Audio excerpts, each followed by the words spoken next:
You're watching Leafs Morning Take with host Nick Alberga and former NHLer Jay Rosehill. The show starts now. What's going on, everybody? A monster weekend ahead for the Maple Leafs as they host the Montreal Canadiens on Saturday, visit the Carolina Hurricanes on Sunday, presented by Bet365. It's time for the Friday edition of Leafs Morning Take. It is Nick Alberga and Jay Rosehill. What's going on, Rosie? A monstrosity of a weekend. Yeah, it's coming down to the wire, man. I'm just crunching the numbers and seeing what's what. And the thing that I like is that finally, after a little bit of BS last weekend, now it is just win, baby. Win the division. That's all that matters. There's no more hypothetical bullshit. Got to win out. And the thing that gets me is the pressure being put on the Maple Leafs inside the division, and we'll get to that. Our Super Chat charity partner this season is Sick Kids. Want to make sure that your question or comment gets on the show. Hit us up with a Super Chat. Proceeds from our Super Chat will go to Sick Kids, ranked the #1 research-intensive children's hospital in Canada and 3rd in the world. And I mention that because the Florida Panthers, after surrendering the first goal of the game last night, rattle off 4 straight goals to defeat Detroit 4-1, which means the standings even tighter. Toronto 100, Tampa 97, Florida 96, Ottawa 90, Montreal 87. This is heating up in a big-time way. Yeah, I don't really think with the games in hand and whatnot, games played, I don't think Florida is a factor really for us anymore. It seems like Tampa, right? If they win out, where do they get 102 points and we got 100? So it's Tampa. You're fighting Tampa. They've got some easy games on the slate, but so do we. They play Florida still, which is interesting. I think tomorrow night's game is big. This weekend is huge. Both good teams. I don't like this game. I don't not like it, but with the Leafs and the Habs and this season, the way the Habs are playing right now, it's one that the boys better be ready for. Yeah, the Montreal one game, is concerning, but you look back at the last time the Leafs played the Habs in early, January, and Montreal, they spotted the Habs a 3-0 lead, then they scored 7 unanswered goals. But the game I'll be watching tonight is the Montreal-Ottawa game. Is just so massive for the standings, where there's been all this focus on the Battle of Ontario, but there's still a decent shot, I would say, considering Montreal's domination of Ottawa this season, that we see a storied rivalry take center stage again in round 1, and that's Toronto-Montreal. Can you just think about the magnitude of having that type of series with a real crowd? Last time it was COVID, so that took away quite a bit of the energy in that series, and of course, we all know how that series turned out, but there's still a huge potential, in my opinion. We get Montreal-Toronto in round 1 here. Yeah, that'd be wild. Be wicked for the fans, wicked for the game. That, to me, the rivalry from Toronto-Montreal is so much bigger than Toronto-Ottawa, just historically. That would be wild too. And Marty St. Louis got those guys playing well. Like, what are they on, a 6-game heater right now? We'll get them on the back-to-back, but and coming off a pretty intense game too, against, with a lot of implications with the wild card there. So it'll be interesting. I'm excited for tomorrow to see how that shapes up. But yeah, like you said, that's a very real possibility to see that series. I'm intrigued to see if we see Ivan Demidov's NHL debut tomorrow night at Scotiabank Arena. I don't know if you caught these videos, ridiculous stuff, but Habs fans piling up at Pearson, because obviously there's no direct flight from Russia to Montreal. So this kid shows up at Pearson. There's a throng of Habs fans. Like, welcome to the NHL, dude. That was a joke. It was kind of like a throng of fans, but like sporadic, like just pure super fans, right? Like, what was there, a dozen of them or something? Weird, man. He's probably just like, Jesus, get me in this van and get me to Montreal. But get used to it, buddy. You're playing in a massive market and you are a big time prospect. So be interesting to see what he looks like, if he gels with those guys, and if he's going to make a difference. But big time prospect for sure. He is. And maybe just thinking about it more in depthly, maybe Montreal said meet us in Toronto. That could be the case as well, right? Because he arrives Thursday night. They play in Ottawa tonight and then Toronto tomorrow. But I think we're headed towards the direction where we see Demidov's debut. That's just my opinion. But obviously, highly touted prospect for the Habs. You just talked about it. They've won 6 games in a row. And anytime Montreal and Toronto get together, whether it's preseason, the playoffs, the regular season, there's going to be some buzz, some added juice. It's going to be on Hockey Night in Canada as well. And it always helps when these two teams are playoff bound. I think Montreal can clinch a playoff spot actually tonight. I know it's crazy. Like I said, what Marty St. Louis done with those guys, they're supposed to be in a Mhm. rebuild, not really spoken of, and then just go on a bit of a tear second half of the year. And like you said, 6-game deal. I wonder about this kid too. Like where is he fit in the lineup? Is he? I mean, obviously they have a lot of chemistry going right now. They're firing, they're feeling it, and then you throw this kid in. Is that gonna? Obviously, he's a good player, and you're gonna get him in, but does that throw them off a little bit? Probably not. Where does he fit in the lineup? Who do you put him with? It'll be interesting to see.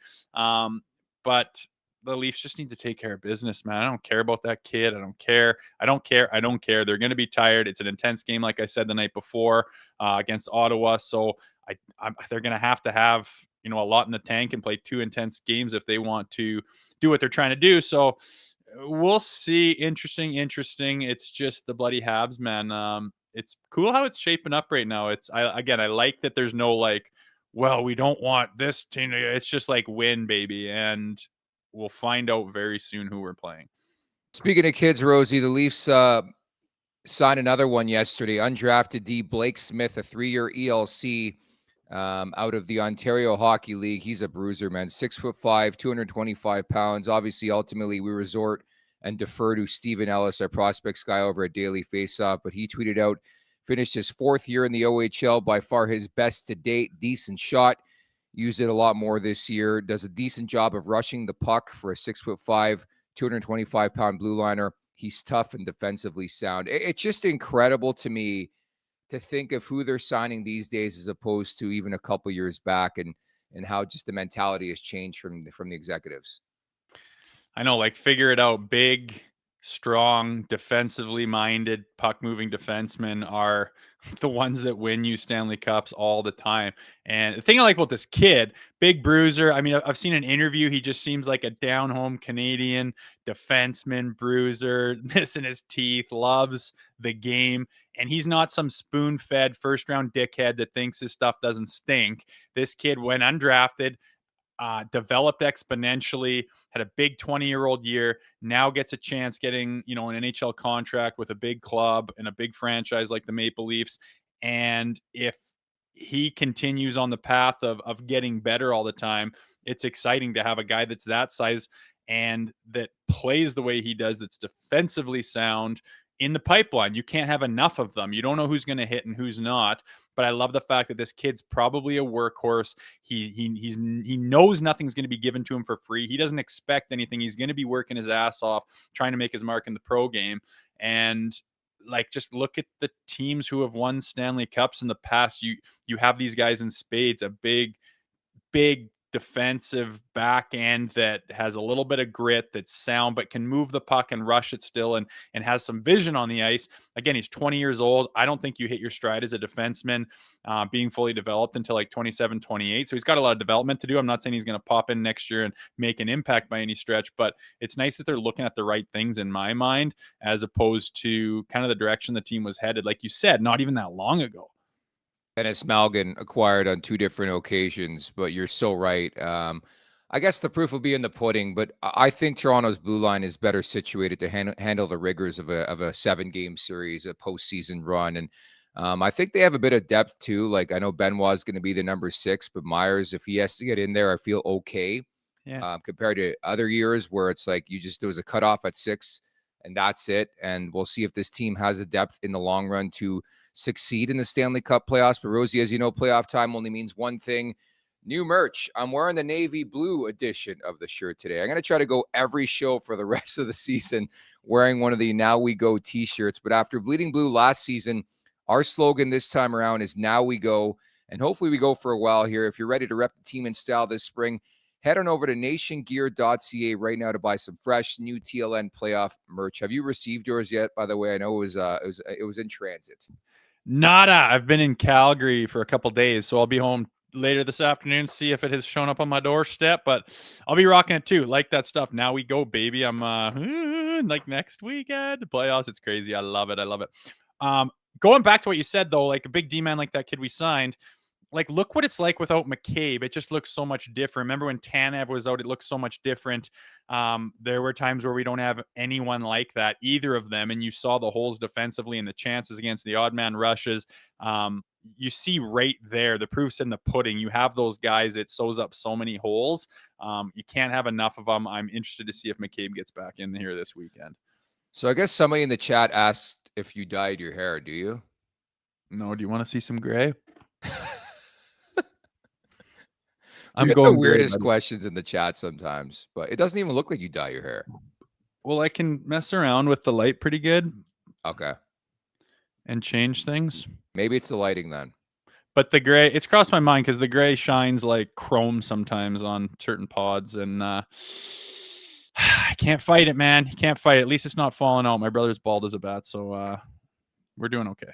Silver Fox, gotta love that. At the Leafs Nation 401 on YouTube, hit that like button, hit that subscribe button. Leafs Morning Take wherever you find your podcast. Make sure to leave us a 5-star review, and don't forget to visit theleafsnation.com. The following opening segment is brought to you by Charm Diamond Centers. Get custom ring building delivered in less than 4 weeks with the Charm Masterpiece program and an unbeatable pricing policy. Charm Diamond Centers is proudly Canadian owned and operated since 1972 with more than 85 locations across the country through Charm and their sister brands.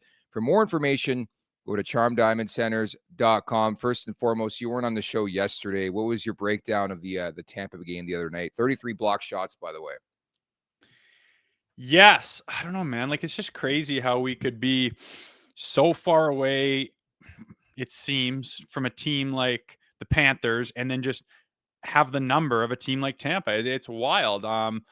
I don't even know if it's necessarily us or if it's them or they're that drastic of styles, but it's nice to see them do the right things. I always shake my head at the disparity between two teams. And like I've been saying since this whole week, I want to face Tampa. I want to face Tampa and, or the wild card, obviously, but we'll see what Tampa and Florida can do when they match up against each other. Like, maybe it's not the Panthers' year and Bobber doesn't have it in the first round. And when they face Tampa, hopefully, and we'll see what happens. But there is a reality of, like, you got to face the best to beat the best. Well, sometimes you think like the best comes out of a series. I mean, if you see Colorado and Dallas, they play each other and one comes out of it. Well, maybe you're way better suited than one or the other. And that goes 7 games. And I mean, it's not, maybe you really want one team because you're just suited better for that team. You see how we're suited against Florida. How we're suited against Tampa. It's odd. And for that reason, I want them to go to battle in a round and see who comes out of it. It'll be the best team, 7-game series, fine. But maybe we're way better suited against that best team. We'll see. It's just interesting right now to see how things are shaking out. Some notes from Leafs practice today, ongoing right now. Jake McCabe remains absent. David Kampf did some work before the session began, but not taking part in the main session. And no Oliver Ekman-Larsson for practice today. And we'll hear from Craig Berube a bit later on. But it is a time of year where I think you're trying your best to rest guys, but I think this is a unique circumstance because they're still fighting for first in the Atlantic Division here. Yeah, I don't mind it. I hate this time of year when there's nothing to play for. It just screams bad habits, resting guys, and then these results and who's in the lineup. You shake up the lines and kind of ruin some chemistry that you're trying to work on. I do not mind at all playing meaningful hockey. I don't like fighting for your life, but playing meaningful hockey in the last 4, maybe the last game, you clinch and you can rest the guys and then you get, like, instead of a day's rest, you get 3 or 4. I love that. But right now, I don't mind playing meaningful hockey at all. I think it's distracting and throws you out of sync when you're dicking around when you're not playing for anything. I just don't love that going into the most important part of the year. When you asked me about the Tampa game, I was blanking, but like Matthew Knies, are you kidding me? We said it on the show, and what's a guarantee? It's kind of like the Claude Giroux point. It's like Matthew Knies against Tampa, and I've always been like, yeah, I don't know, patterns kind of, but like, what is with that kid and that team? It's just unbelievable. He just keeps making step after step after step, going up in confidence and ability and contributions. Like, he's outshining the big boys. It's wild and unbelievable to see. I guess we might cross that path when we get there. But yeah, I can't believe I talked about the Tampa game. Didn't mention Matthew Knies. Well, I think we should just jump into it. I got a frantic phone call from my co-host yesterday regarding the smoke and noise of a Matthew Knies offer sheet on social media. And I had to put out a tweet after that, man. I just hate how the rest of the hockey world always seems to use the Maple Leafs as leverage or as a troll base to put out bullshit. Matthew offer sheet isn't even a conversation for his camp right now. Why don't we talk about Bouchard, Dobson, Peterka, Dostal, Velarde? It's always got to be a Toronto guy. And it's getting loud because Matthew Knies is having an impeccable season. And I was listening to a random broadcast last week, and the broadcaster brought up Matthew Knies' potential offer sheet. Again, I'm here to tell you it's just not going to happen. So people should just talk about something else here. We bring up Bouchard, though. That's a completely different situation. He was like a $12 million defenseman that's now worth like $7 million. Like, he's going the opposite direction of Kniesy. And yeah, I mean, I just want him locked up. I don't want the opportunity for an offer sheet to come in. What I wasn't thinking when I tweeted something was that you can't even offer sheet him until July 1. I really believe they'll have him locked down by then. I just don't like the idea. He's not going to sign an offer sheet. The Leafs aren't going to let him go and take the assets back. I'm not worried about losing Matthew Knies, but when you leave it long enough where you give teams the opportunity to offer sheet him, they're going to shoot the moon on it just to see and maybe handcuff the Leafs a little bit. But then if inevitably when they do sign him, he gets offer sheeted, his value is going to be through the roof. It's not going to be down. It's going to be higher. And if you're in negotiations and he gets offer sheeted, they're going to go, see, pay up. And I just want to get him done and locked down.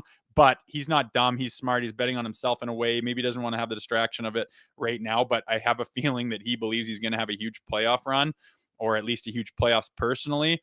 And then we'll sign after that, which will probably maximize his value. But like I said, he just keeps getting better every single day, and his value is going up. I'm sure it'll be a bridge deal, and he'll be worth every penny of it. So, yeah, I know what you're saying. Like, don't worry about it, especially because people think like the day the playoffs end, you can get offer sheeted, but you got to wait till July 1. It won't get that far. The other thing, too, is there's a misconception with how an offer sheet actually works in the NHL. Just because you're presented with an offer sheet does not mean you need to sign it. A perfect example, 2019, the summer of 2019, after the fact, I think in September, it was admitted by Darren Ferris, the agent of Mitch Marner, that 2 different proposals were thrown on the table, and Mitch had no interest in signing either and was focused on the Maple Leafs. Again, I think it's a tool. You have to be very, very careful. And I know it's worked out in their benefit, but I wonder if Holloway and Broberg felt the same way with Edmonton. They wanted their money, but they wanted to stay in Edmonton. And you got to be careful, man. For example, let's say he signs one in San Jose and you sign that deal and you think Toronto's going to match and they don't match. And then you're in San Jose for the next 7 years or whatever the contract is. I think it's a slippery slope. And I think people are just looking to troll Toronto, honestly, just because he's having a hot run right now. Yeah, there's a bit of that for sure. There's a spotlight on it all the time, but no one's talking about these RFAs that aren't really doing anything. They're talking about the big boys that are making noise. I don't know if there's a better example than Matthew Knies right now. We've been pumping him since the day they signed it. I remember going and watching some of his college stuff in Minnesota before we even saw him. Like we had him on the pod when he was still in school in Minnesota, right when he signed, and he hadn't even gone on an airplane yet, and had him a few times. And I was just like, I just loved his confidence. I loved his little bit of like swagger, but not in an arrogant, preppy way. In a I believe in myself. I'm a good kid. My head's on my shoulders, and I have confidence, and I know what I'm doing. My next step to have success, and it's just everything about the kid. I was really high on him. Watched some of his college stuff. Big body, protect the puck, work his nuts off, power forward, got the skill to finish. And fast forward a couple years, look at him right now. I mean, he is a beast. I really believe that sometime in the future, he's going to be the captain of the Toronto Maple Leafs. I think he wants to be here. I think he loves it. When you watch the kids celebrate, he loves to play, he loves to win, and loves to have success. I love to see that intensity. I think this roster has missed that in the past, and I think he's an addition to this roster that I don't know if anyone saw coming in the last couple of years, but like so badly needed, and they're going to be leaning on him in the playoffs. And again, he's focused on being a Maple Leaf. I've been consistent in hearing from that camp that a mid-range deal would make a lot of sense. We'll see where it goes, but I'm prognosticating maybe 3 to 5 years. I don't think it's going to be an 8-year contract. Only time will tell on that front. But I think the most important part you brought up, Knies loves the Leafs. The Leafs love Matthew Knies. It's not like they're sitting there and being like, oh my goodness, we're going to be way gone in discussions where we think the guy's a $4 million guy and he thinks he's a $9 million guy. I think the gap is not as significant as people would think. I'm sure they've had conversations throughout the season. And the negotiation is always fascinating to me. And you're the former player.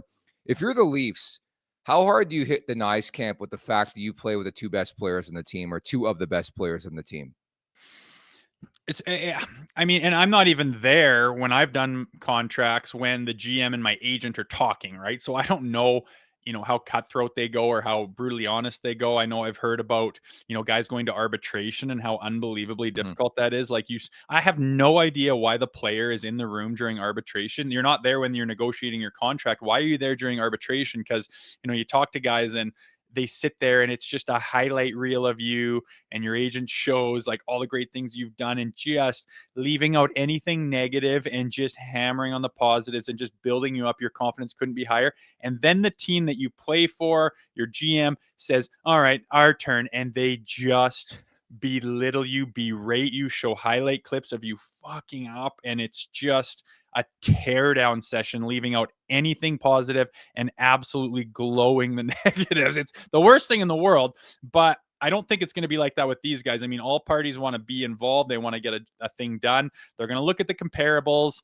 The comparables that the agent shows is going to say, or that the GMs are going to show Tree Living, is he's going to say, yeah, but he plays with XYZ and he plays with these guys. So we think his comparables maybe around here. It's going to go back and forth, but you don't want to piss anyone off. You don't want to like get further apart. I think everyone knows what his worth is, and it's just going to be like, how much of a bridge deal do you want? Do you want that 6-year deal like you mentioned, or do you want like a 3-year deal where you're betting like on yourself being worth like maybe $9 or $10 million on a 4th year rather than whatever you'd be at with a longer term one? It depends what he wants to do, how much security he wants. I have a feeling he's pretty confident in himself and he'll do what's best for him. And I imagine that the Leafs can live with that.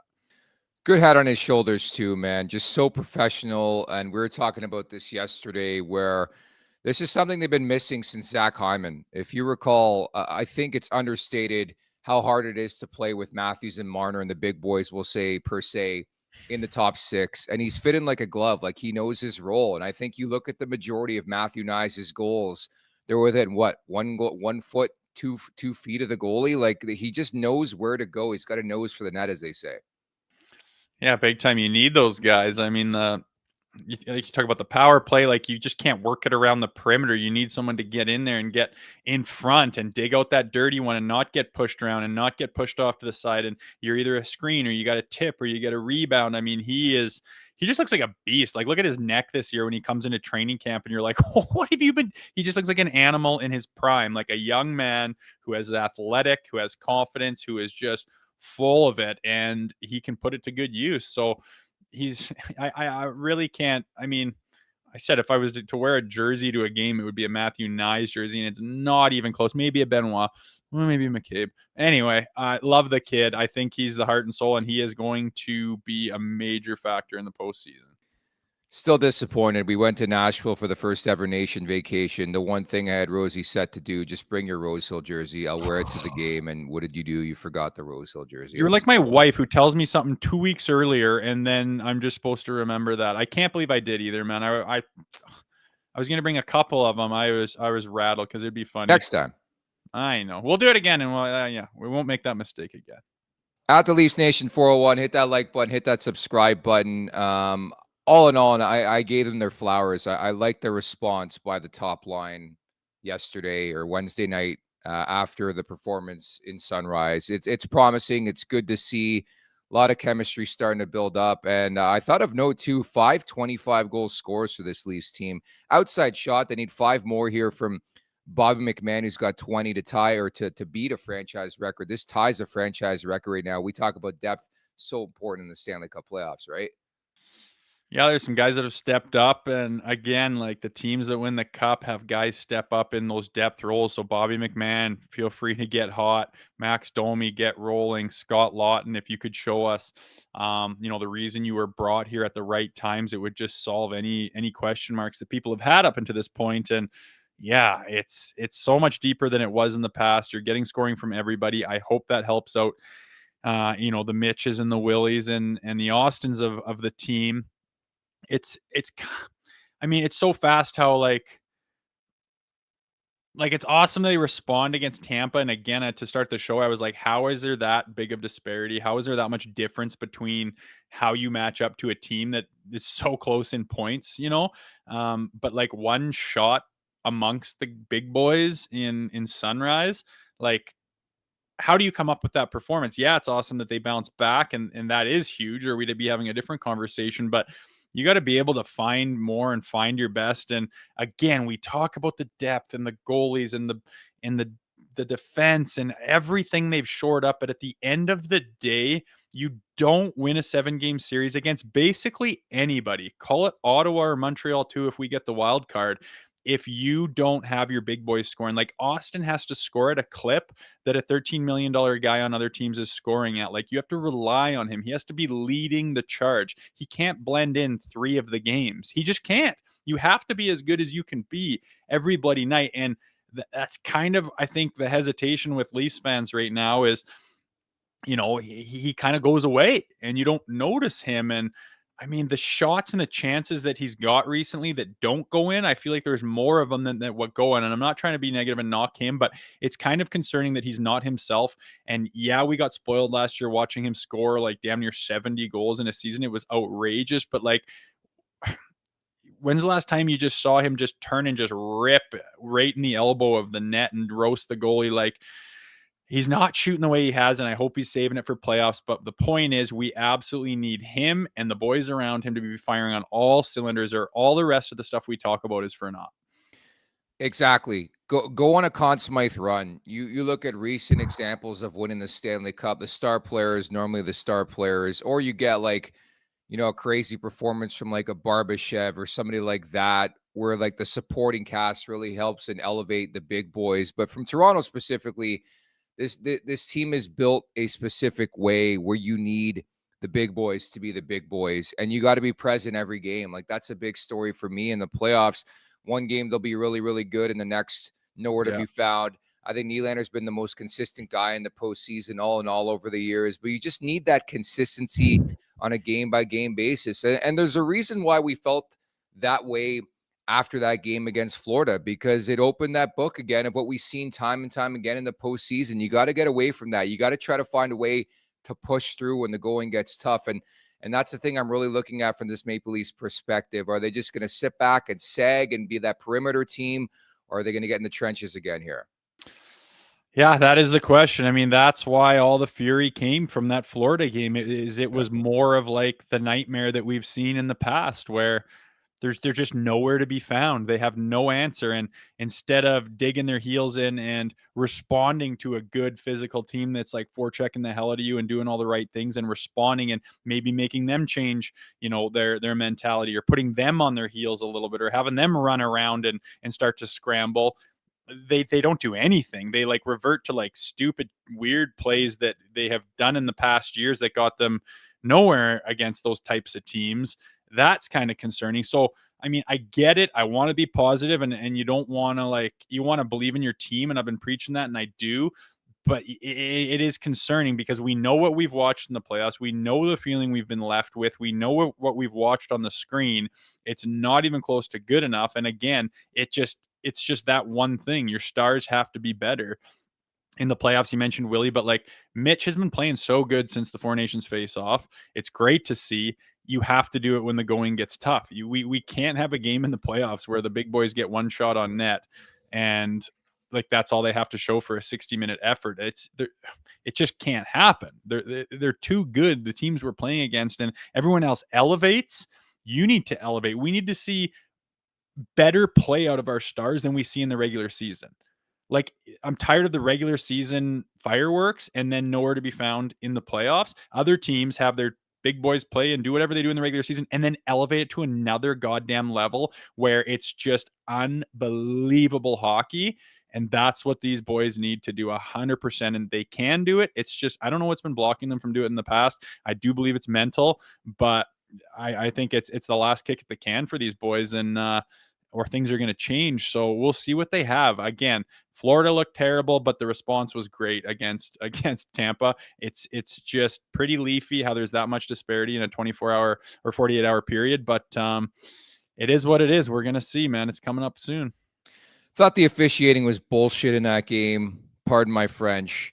But again, it was really cool to see the Maple Leafs block a franchise high 33 shots. Like, it just seemed like everything Tampa was trying to put on net was being blocked away. And that's the scrappy nature, I should say, you want to play with in the Stanley Cup playoffs. Like, how many efforts have we seen like that in the postseason where a team's just jumping in front of everything? I think it was encouraging to see that, considering what we saw the night prior in Sunrise. Yeah, you mentioned our D that are more rugged. They do that kind of thing. You got Austin blocking shots and Mitch blocking shots. That is something that's solid. I like our D zone. Again, it was even last year. It's like, how many gross odd man rushes and complete defensive breakdowns do we have this year? It is nil compared to what it's been in years past. That's a hugely positive thing that's going to benefit them in the playoffs. Yeah, it's just, I just need their response, and their pushback is kind of a deficiency. I think when a team like Tampa just puts the throttle down and starts pouring it to you, they tend to just go way back on their heels, and it like takes forever for them to have a response. I need them to have a better pushback, and it's mental to me, and it's intensity to me, and it's balls, and it's guts, and it's FU, and those big boys need to lead the charge with that, or you get run over by teams, especially in the playoffs. And again, there's no better example in that than Florida, hence why I don't want to play them. Just simply wins and losses and chances and probability. I don't want to play Florida. Tampa could easily win a series against Florida, and then I think we've got a good chance against Tampa. It's just how the cookie crumbles sometimes. It is what it is, but they have to be able to access their best when they need it. They have to. I can't stand watching them have no response with that blank look on their face until the buzzer goes, and everyone at home's thinking, what the hell did we just watch? In support of Sick Kids, Leaf Nation 67, thank you so much for the super chat. Do you dress Reeves game 1 if we play Montreal? What's your read on that? I say absolutely not. No fucking chance, man. Where does that come from? Like, no, you're not fighting anybody. Jack doesn't even play. That's the thing. Jack hasn't been playing. And like, they play in the regular season. There's not a lot of fighting in playoffs, which always makes me scratch my head. But they don't even fight in the regular season. So why would they activate him after being gone for how many months since the trade deadline, or how long has it been trade deadline? And then he's barely even been playing on the Marlies. Like, 100% no, they will not be using Reeves in the playoffs unless something drastic happens with injuries or something. I don't even know if they can bring him up right now with the cap. So no, not a chance. You need the other guys to step up and run around. He's going to be a glorified cheerleader. Yeah, 100%. He'll be one of the black, not even a black ace. He'll be around the team and whatever, but he's going to be there for morals. He's not going to be on the ice, man. They didn't need him in the regular season. They're not going to need him in the playoffs.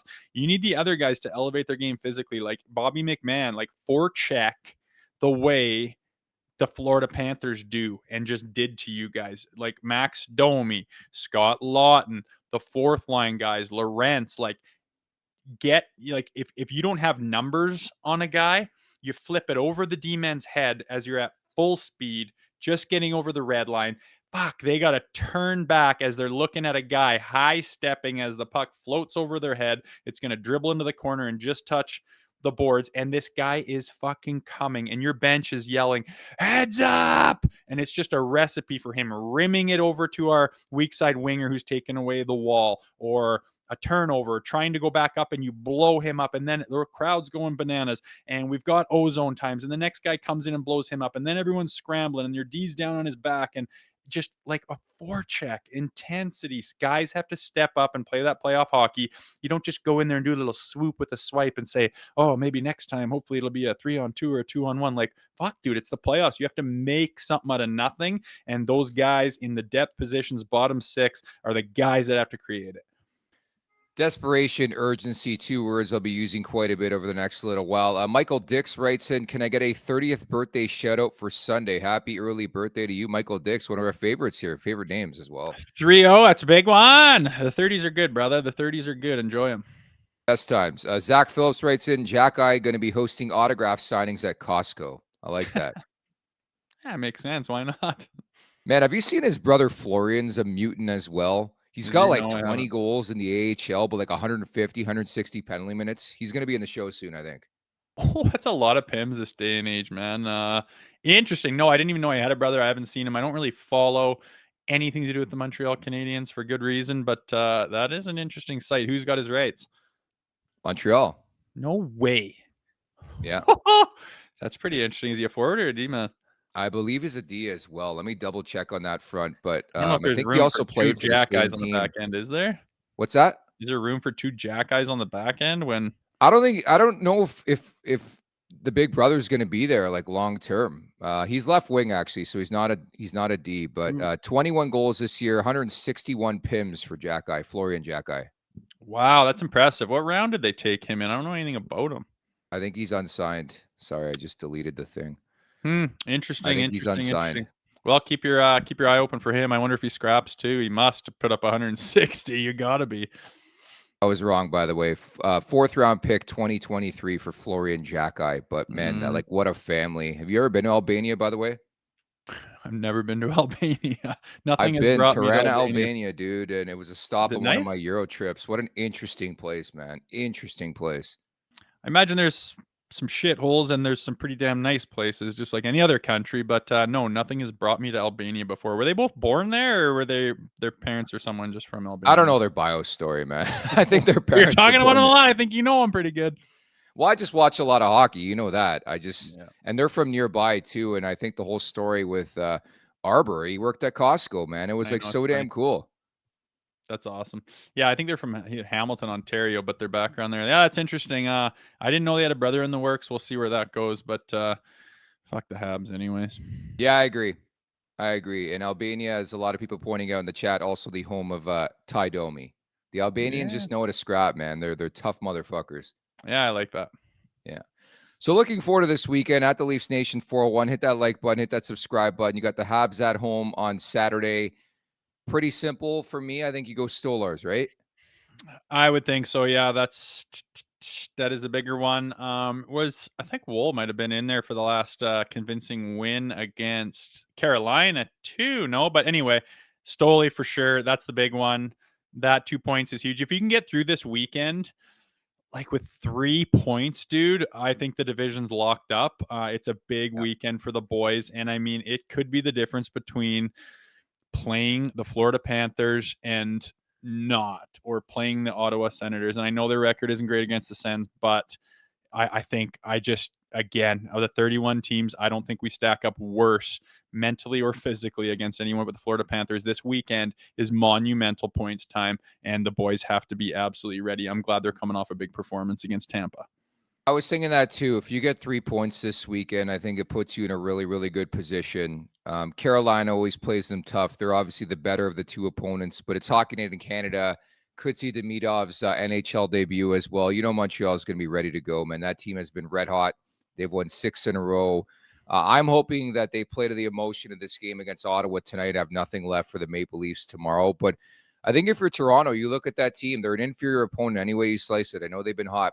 Got to take care of business over the weekend. Like, I like the fact that the Leafs control their own fate. You win these games, you collect points, you're going to win the Atlantic Division for the first time since the division was made like 20 years ago.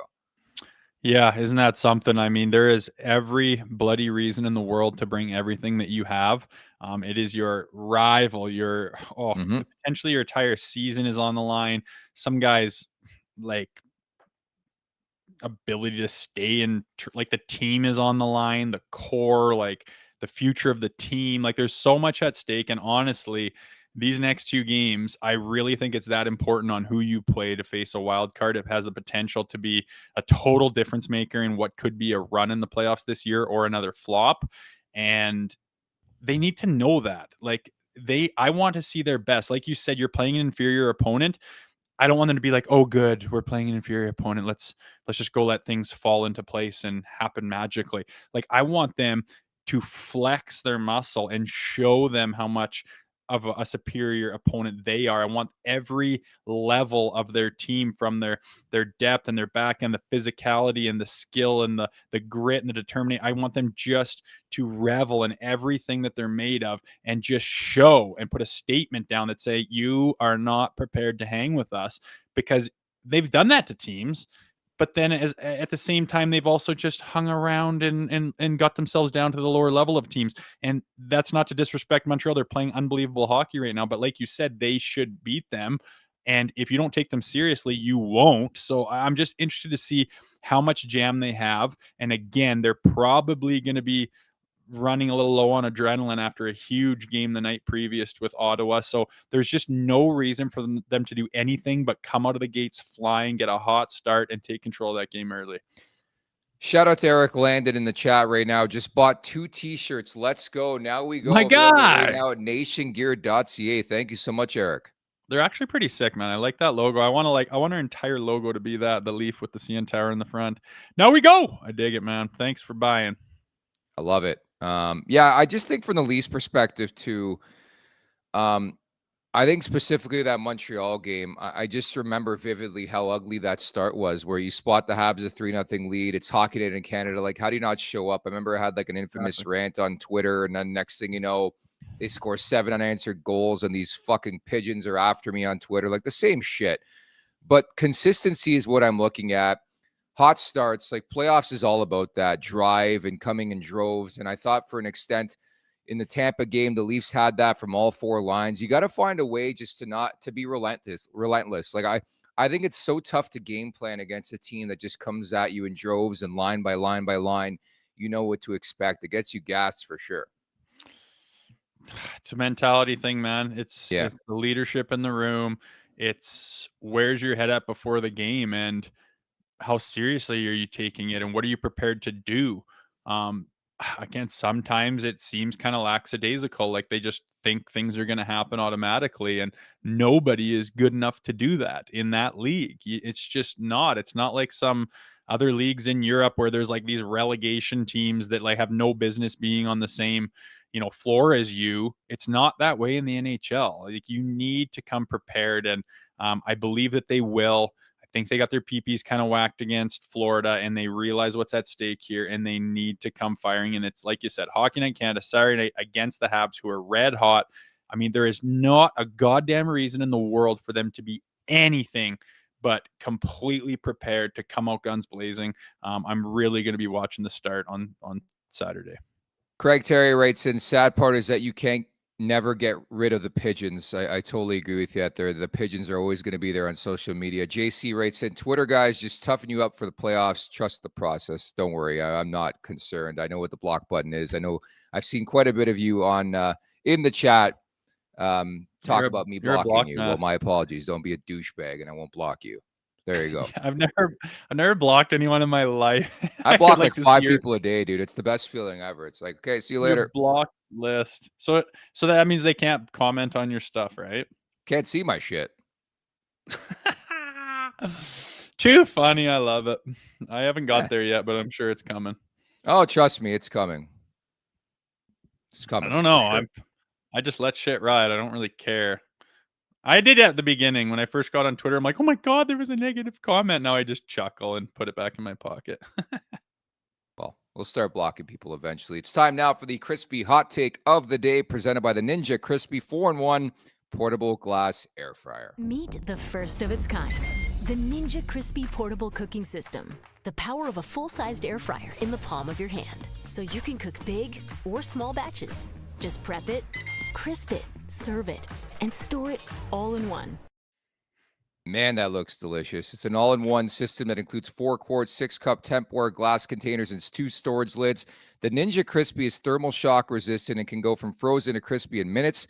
With the Crispy Power Pod, you get the power of a full-sized air fryer in the palm of your hands. The 4-quart container fits 4 pounds of chicken or veggies. Cook a personal-sized meal in 7 minutes in the 6-cup container. Max Crisp, bake, air fry, and recrisp with the Ninja Crispy. You can prep, cook, and store anything from crispy favorites to one-dish meals. Visit their website in the link in the show description, and stay tuned for your chance to win a free Ninja Crispy, Rosie.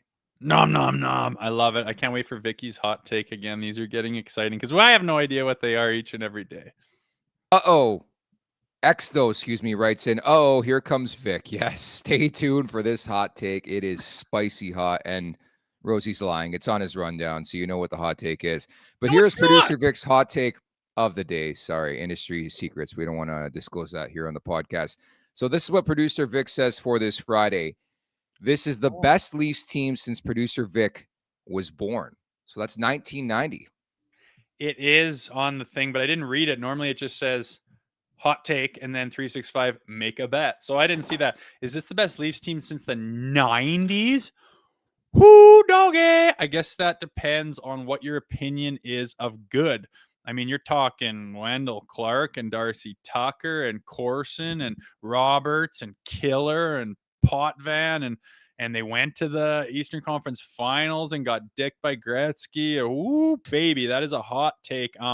It potentially is, but I'm going to say I disagree based on the fact that they aren't consistent enough. They're just not like we just saw it. Like the world was just melting down because of that pathetic performance against the Florida Panthers. Pathetic. And I'm sure the teams of the mid 90s did that too, but I just don't think that the best team in 35 years, I think it's yet to be proven. Does it have the potential to be? Absolutely. Are we in a place where we should be just so pumped and thrilled and can't wait to drop the puck in the playoffs? Absolutely. But I'm not ready to say, oh yeah, they're the best team in 35 years. Interesting take though. Very good take. Very spicy take. I think first and foremost, it just reminded me that we need to get Carrie Fraser on this podcast and really talk about a few things, if you know what I'm saying. We haven't done that you want yet. to talk about missing that one. We're going to do it. Tough bounce. Yeah. Well, if anyone can, you can get them on.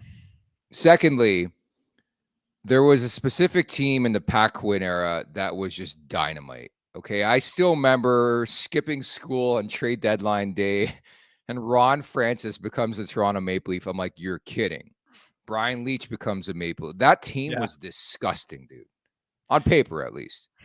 Weren't they kind of guilty for just like in a non-salary cap era and having money to burn, just loading up on guys kind of past their prime, but like thinking they could just buy their way? It blows my mind how before the salary cap, you couldn't just buy a team. And I think now you see it in the sense like we're Nashville, like where you load up on free agents and you're just dog shit. Or you look at the Vancouver Canucks or the New York Rangers, like the drastic swings from one season to the other.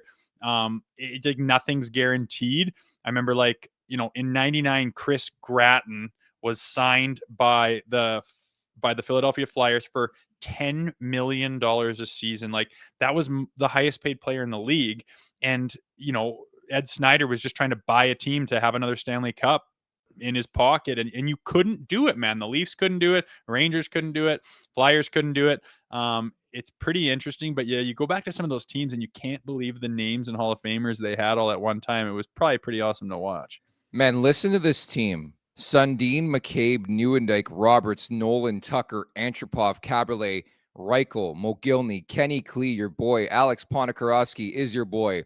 Stajan, Renberg, Domi, Carol Pilash, what a stud. Tom Fitzgerald, who's a GM in this league. Brian Leetch, Ron Francis, one of my favorites, Aki Berg, Richard Jackman, Calle Johansson had one of the best Jofa buckets in NHL history. Brian Marchment, stud. Harold Druken, your boy. Drake Barahowski, Nathan Parrott, like Belfour. Like this team was nasty, bro. I would like Owen Nolan and Alexander McGill. Like those are just names that are buried underneath like all the other Hall of Famers. Unbelievable. Those guys couldn't do more damage. I wonder what the average age was. It was probably a little high. Yeah, man, that was an era. And that was the Battle of Ontario era. And quite honestly, that's why I really want to see this series come to life, man. It's been so long. And I just remember watching in my basement and just, feeling so much anxiety and pressure. And those were absolute wars, man. Just great hockey back in the day. I can't act like I watched a whole bunch. Like at that time, I bet you we had an antenna and a tube TV, which is just laughable to think about watching hockey on a tube. People talk about not being able to see the puck on like a 65-inch TV. It was a tube TV parked in the corner with fuzzy shit, nothing even close to HD. Unbelievable how popular hockey was when you had to watch it in that form. But like that, I do know that hockey, that era, like even the late 90s, maybe I'm biased, but I think it was the greatest hockey ever played. Like the 80s was kind of like a leather pads and goalies grabbing onto the crossbar and flailing their feet. Like, what are we doing here?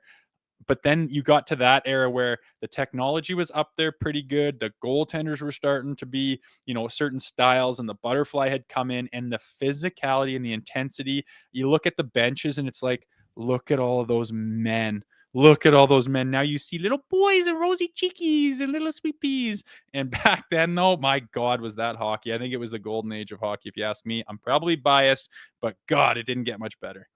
16-year-olds used to have mustaches, dude. They were gremlins. Like, something it's changed. a different era. Something in the water, man.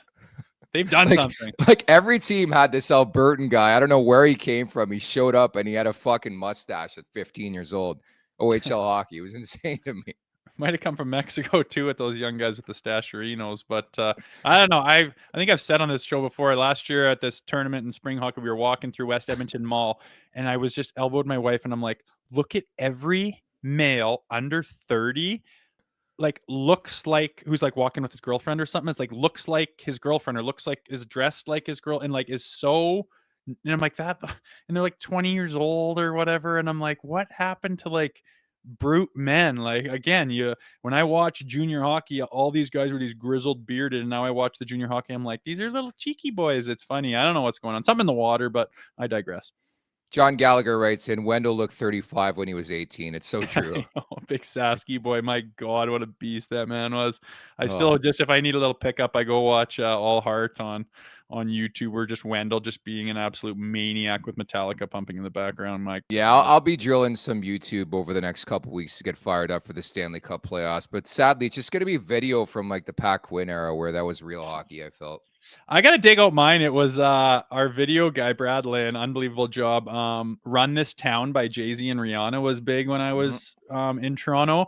And there's this like slow-mo pump up of like us walking down the tunnel, and then slow-mos of like zoom and then hits and fights and goals. And it's an era that people probably don't really like because the team wasn't very good, but fuck, is it awesome. I get juice. It's on a CD somewhere. I should go find it. So, Jack, for the Stanley Cup playoffs, get nationgear.ca, where you can buy your Now We Go t-shirts, launched the other day. Breaking news coming in from Bet365, where every nail-biting overtime win is a barn burner. Every face-off, hat-trick, power play, shot on goal, penalty shot, and every suspenseful minute in between is amazing. Whatever the moment, it's never ordinary at Bet365, an official partner of the NHL. Download the Bet365 app and use the code NATION. That's NATION, N-A-T-I-O-N, to get in the game. Must be 19 or older, Ontario only. Please play responsibly. If you or someone you know has a gambling problem, visit connexontario.ca. I'm going to look at tomorrow's game. Give me a Nylander goal. I don't have the numbers in front of me. He always scores against Montreal, it feels. I love that. I'd like to see Willie pop off. Sometimes with Willie, I feel like he goes away just because he's like, meh, I'm going to save it for another one. And then when he needs to, he pops off, which I mean, ideally, you'd just be like a freak like Nathan McKinnon and just go 110 every time. That's not really Willie's style, almost to his detriment, although he's been a lot better with that in the last couple of years. But I love that he can kind of turn on when he needs to.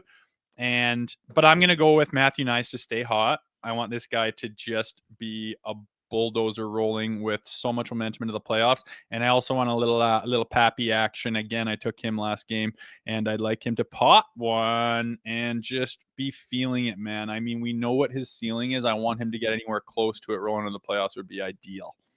I love it. Just to wrap, producer Vic has Wendell Clark's draft pick. Oh my goodness. That's a 40-year-old. I know. Like, have you... I guess you can see some farm boys, like kids like the Stashes and the Moulets and stuff. I've seen that look around my town a time or two, but unbelievable. What a man. It's unbelievable they didn't ID people back in the day. There's no way he was 18 for that. There's no way. There's no way. We need to see a birth certificate. Dude, it was like Danny Almonte. Remember that dude who played in the Little League World Series? And he was so clearly like 16 or 17 playing with 12-year-olds. And everybody just like, oh, what do you mean? I don't know what you're talking about. He just gives a folded piece of paper with 100 in it that says, I am 12. And the guy's like, he's got documentation. You ever seen that movie? Too funny. Too funny. Anyways, that's going to do it for another week of Leafs Morning Take. We inch closer and closer to the Stanley Cup playoffs. Before we go, earlier this week, I had a chance to connect with one of your former teammates. He has agreed to come on the podcast on Monday. Vinny LeCavalier is going to drop by Leafs Morning Take on Monday. How about that? Vinny, what a legend that guy is. Too many good things to talk about. He is unbelievable. So I'm looking forward to that. We'll see how he is on the pod. He is an absolute beauty, one of the best. Not one guy that's played with him doesn't absolutely love the man, and he is an outrageously good hockey player, Hall of Famer, and even better guy. So nice pickup. Can't wait for that one. You know what's sick? I have all of next week already booked. We got David Amber coming on. We got Mike Rupp and Derek Lalone, former head coach of the Wings, going to join us on Thursday. So we're ready to go here for the playoffs. Has he not been on before, Lalonde? Yes, I think last year, yeah. Sweet. Looking forward at all-time guests. If you're like guests and hearing what people from around the hockey world have to say, I don't think there's a better pod on the internet. Number one at the Leafs Nation 401. Hit that like button, hit that subscribe button, nationgear.ca, where you can buy your player tees right now. Now we go. Leafs Morning Take, wherever you find your podcast. Make sure to leave us a 5-star review. And don't forget to visit theleafsnation.com. We're out of here. Talk on Monday. Take care, everybody. Make sure to check out more of our content right here on the Leafs Nation YouTube page. We got long-form interviews. We got clips. We got epic rants by Jay Rosehill. We simply have it all. And don't forget, you can find out much more at theleafsnation.com. Thanks so much for watching.